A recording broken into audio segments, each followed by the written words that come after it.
gandan jiru fagoon jira xiqqoosi amman galutti ani birrii 10,000 Sufiyaan birrii 10,000 isiniif galchina nagaa tola kan facaafanne amar gujji nagaa walloo argu ulfaadha galatooma obsaatis xiiqaatis masarat asli atilleen galatoom ulfaadha viidiyoo irra jiru. Imimmaan qabnaanim viidiyoo immoo imimmaan tuna qabnaanim ni xiqqishuu garaan kan kun fayyaan qabu. Saniifini viidiyoon kun akka inni mul'anne godhe dhiifama godhaashi. Ulfaadhaa galatooma ustaaz.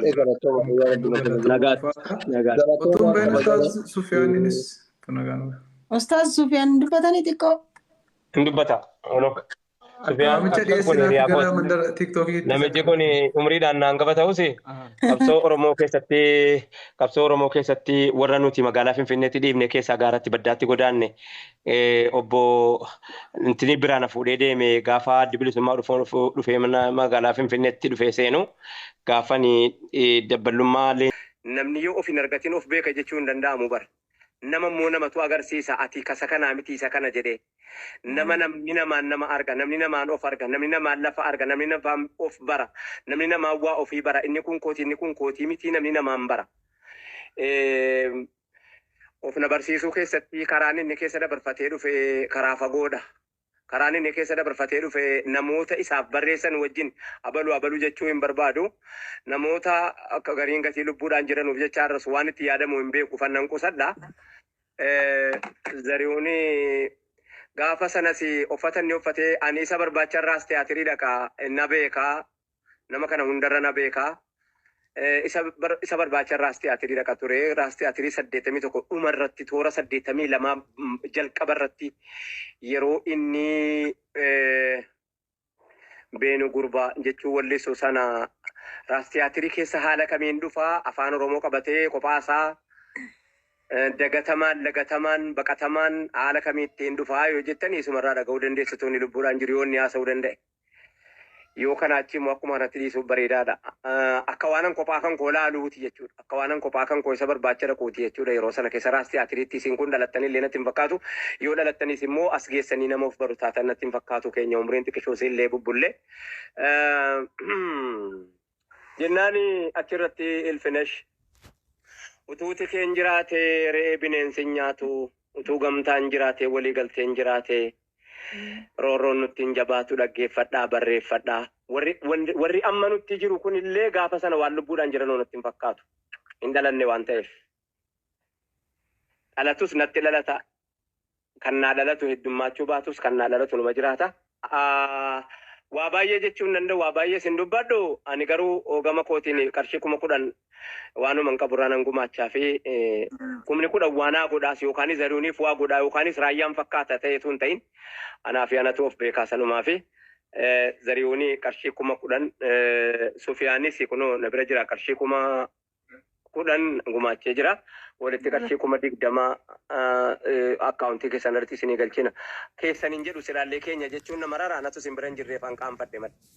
Keenya yoo hin jedhe nama rara ture. Ammoo waan inni keessa dabarfate zarihuunii fi manguddoon keenya naannoo Tuulamaa kan amma naannoo bakka amma maraatuunitti hidhamu kanatti dhalatanii kan Ameerikaanitti ani argadhe tokko manguddoo seenaa tokko eda'oo boru maaloo warri Finfinnee wallaaltan asumaan ergaa koon dabarfadhaa warri Finfinneen isiniin galin warri Tuulamni maal akkasiin taate isiniin galin warri dhukkuba Tuulamaa dhukkubsachuu wallaaltan eda'oo boruu irraa baradhaa maaloo irraa achirraa haasa'ee du'e eda'oo boruu. Waan warri moo naannoo biyya Ameerikaanii jiraattan waan eda'oo boruu walitti qabee addunyaa kanarraa galee maal walitti nuu qabaa nu maxxansaa isinii jechuun amaanaadha amma. Yoo maxxansuu hin dandeenye moo nuun hin maxxanfanna waan keenya hawaasaaf dhiisuudhaaf sabaaf dhiisuudhaaf waan keenya nuun hin maxxanfanna yoo isinii mirgaa immoo waan eda'oo boruu walitti qabee duniyaa kanarraa galee walitti qabee utuu hawaasa isaatii fi gadi hin dhiisin addunyaa kana. Usuu walirraa kanaaf sana jennee ilaameefee jennee yaada buufnee waliin jijjiirratin addunyaa kanarraa galuu deemna akkuma abbaan namni hundinuu galaa jiru kanatti jechuudha. Wanni jechuu barbaadu silaa dhukkubsataan keenya numa kana qabdi asilii galatoomii ulfaadhu hamma yawwanaa isa waasiin jedheenis waa hin jedhiniin ati.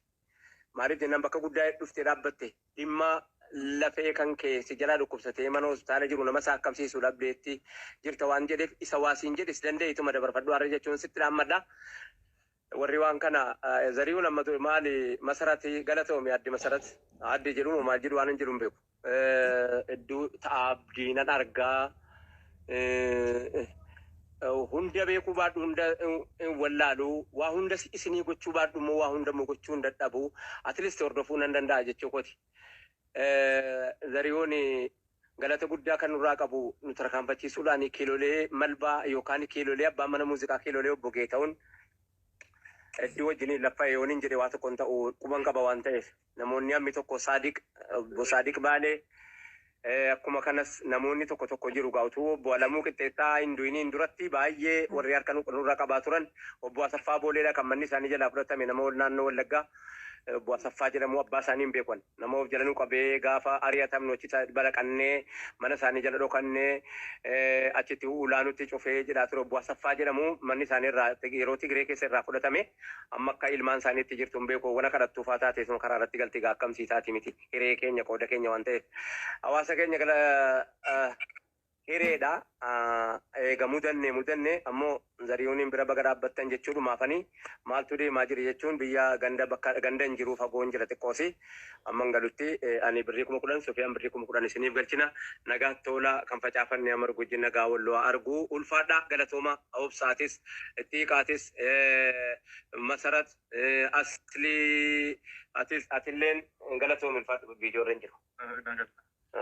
Imimmaan qabnaanim viidiyoon moo imimmaan tuna qabnaanim ni xiqqishuu garaan kan kun fayyaan qabu saniifini viidiyoon kan akka inni mul'anne godhe dhiifamanaa godhaashi. Ulfaadhaa galatoomaa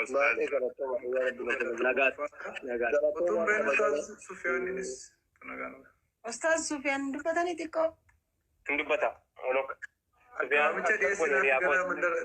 Namichi kun umriidhaan naan gaba ta'usi.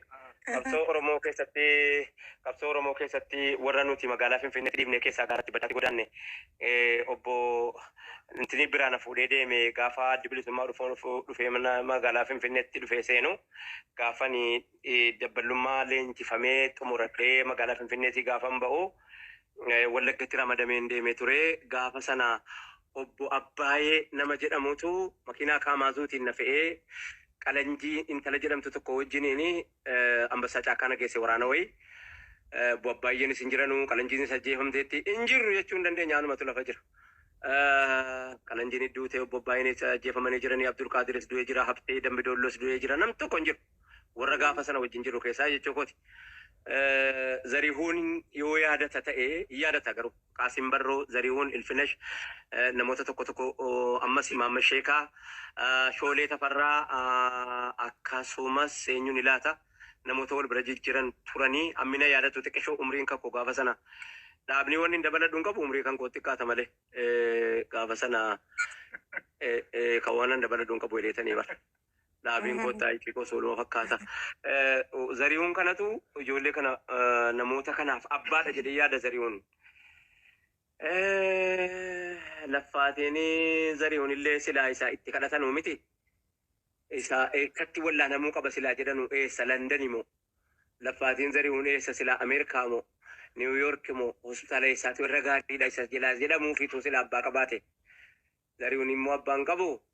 Abbaan isaa suma Masrat dhaabaati asuma tafarii ittiiqaa tafariiti suma abbaan isaa obsaa suma aslii anumaa fi si jechuun mubaarak galatoomaa ulfaadha ergaadhaan sattu komisarii kana tunu jalaa dhukkubsate baay'ee ayyee ulfaadha akkam jirtu naguma Asli gatoon bayin Zarihuunis seenee wal arguu danda'u. Bareeda innuuf naa yeroo dhufne jenne akkuma dhufne sin gaafanna. Gashitoon adeemisi. Wali dubbisiisa ustaaz Zarihuun as jala jira yaani. Ayyee tole. Ismaa'eel seeneeti. Abbaan tokko baadina jijjiiraa gaayyee tole gaariidha ulfaadha. Lakkoofsa galtuu qimee Ismaa'eel. Ismaa'eel jala akkaawuntiin. Ismaa'eel jedhama. Tole akkaawuntiin nan arga. Zarihuun Ismaa'eel akkam jirtu nagaadha.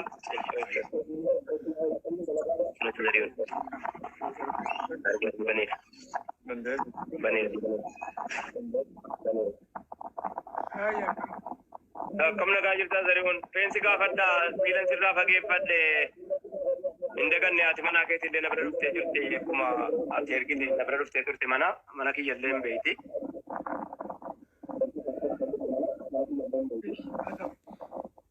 Sagaleen biraa